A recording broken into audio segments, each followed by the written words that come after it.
The ground source heat pump is an incredibly efficient and eco-friendly way to heat your home or business.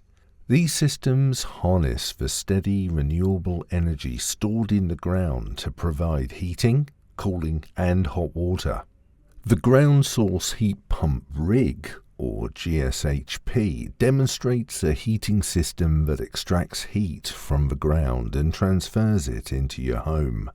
Unlike air source heat pumps, which use air, a GSHP relies on the Earth's consistent underground temperature, which remains around 10 to 12 centigrade all year round in the UK. A GSHP system consists of three main parts. The ground loop. These are pipes buried underground, either horizontally in trenches or vertically in boreholes. These loops absorb heat from the ground. The heat pump unit. These are located inside your home or a plant room. This unit transfers the heat to your heating system. The distribution system.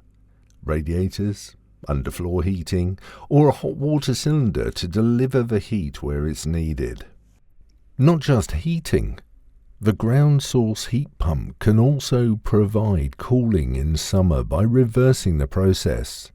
Instead of extracting heat from the ground, it can pull excess heat from your home and transfer it back into the ground, keeping your indoor spaces comfortable all year round.